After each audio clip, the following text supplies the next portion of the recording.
In the earlier parts of Chapter 5, you learned about the lump capacitance method, which is useful for solving transient problems when the Biot number of the system is less than 0.1. In this summary, we now consider ways to solve transient problems for greater Biot numbers. A large Biot number implies that there is a temperature gradient inside the solid, and so we want to solve for the temperature distribution in a solid in transient conditions. We consider the case where there is a large plane wall of thickness 2L, initially at temperature Ti, and then it is suddenly immersed in a fluid. The rate of heat flow is assumed to be only in the x direction. Starting with the heat equation and defining an initial and two boundary conditions, we find that the exact solution for the non-dimensionalized temperature distribution is the following.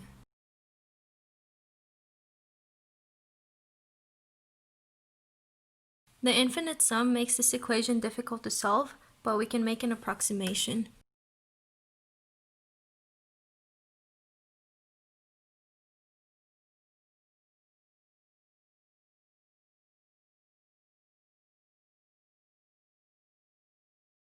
For these two equations, there are a few dimensionless variables. Theta star is equal to theta divided by theta I, and as we know, theta is the difference in temperatures. X star is equal to x divided by the overall length, this length L, and we also have the Fourier number. For the infinite sum temperature distribution equation, we can also define Cn. And zeta n comes from the eigenvalues. For the approximated temperature distribution equation, the values of C1 and zeta 1 can be found in table 5.1 of the textbook, and they're based on the Biot number. An important note to mention is that the Biot number used to find C1 and zeta 1 does not account for the characteristic length. We can also define the dimensionless form of the energy transfer as Q divided by Q naught, which is equal to 1 minus sine of zeta 1 over zeta 1 times theta naught star. Again, this is in dimensionless form, and Q is the energy stored in the system over time, while Q naught is the initial internal energy of the wall relative to the fluid temperature. This is the maximum amount of energy transfer that can occur if the same process continued until T is equal to infinity. There are similar equations in the cylindrical and spherical coordinates, and I have summarized in the table, which I will put up on the screen right now, so you can pause the video and look at them. The values for J0 and J1 come from Bessel functions. You do not need to know Bessel functions, but you can find the values for J0 and J1 in Appendix B.4 in the textbook. A semi-infinite solid is one which is infinite in only one dimension, and all other dimensions are finite. This means that the rate of conductive heat transfer in this solid is in a single direction. We consider the case where a semi-infinite solid is initially at a temperature Ti, and then suddenly there is a change of conditions imposed on its surface, which will lead to one-dimensional transient conduction. The temperature distribution may be expressed as the following. For constant surface temperature, we can use Fourier's law, which is Qs is equal to K times change in temperature divided by the square root of pi alpha T. For constant surface heat flux, analytically, we can find the following equation.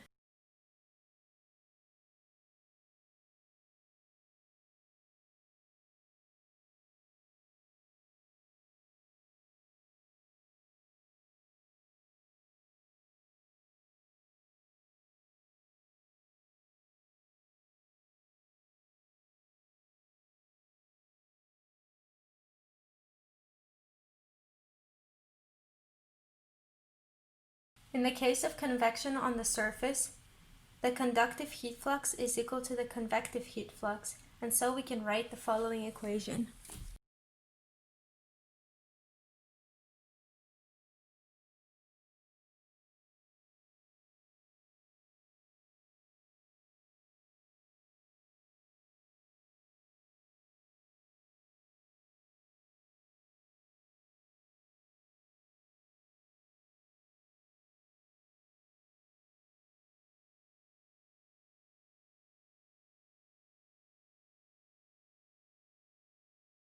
The equation for the complementary error function is the following.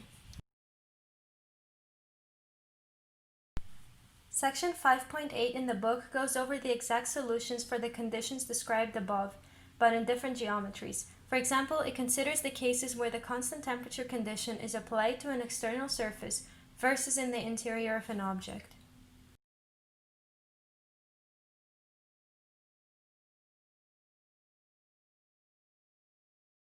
We know this is a transient problem because normally the cylinder was at a uniform temperature of 1000 Kelvin, but it suddenly came into contact with a fluid at 350 Kelvin, causing the cylinder's temperature to drop over time. The first step to solve this problem is calculating the Biot number to decide if we can use lumped capacitance.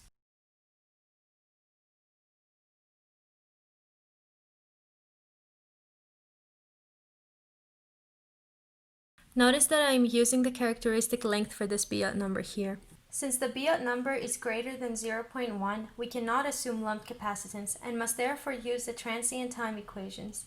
The geometry of the problem is cylindrical, so we use the approximate solution for cylindrical coordinates from the table above. Similar to a homework problem, the time t is not explicitly stated in this equation, but it is in the Fourier number. So by solving the Fourier number, we can then calculate the time.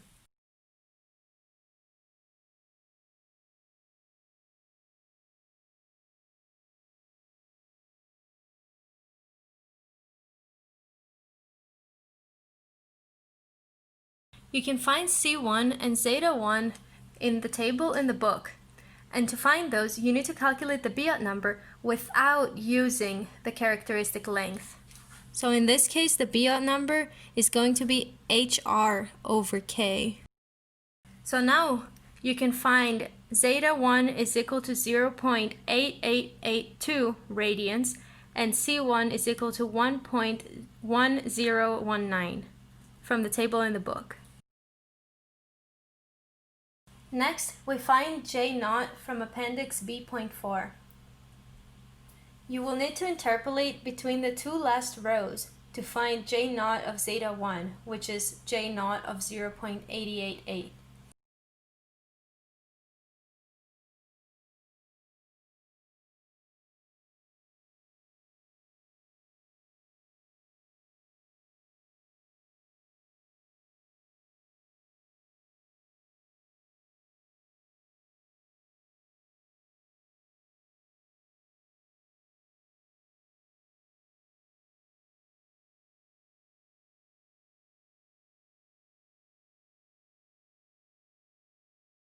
The equation for interpolating is x big minus x small divided by j big minus j small is equal to x big minus your x, in this case that's zeta1 actually, divided by j big minus our j that we're searching for. And so you can find that J0 is equal to 0.8121.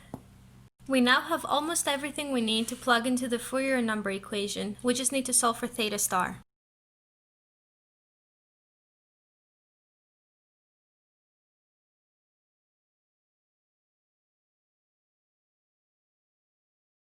So now, if you plug all your knowns back into the Fourier number, you will find that Fourier is equal to 1.72.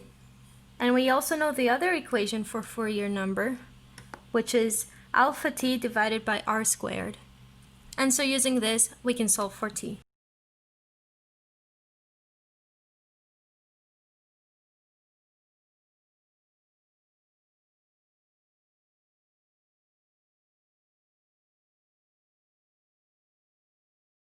You'll find that time is 145 seconds and you have finished the problem.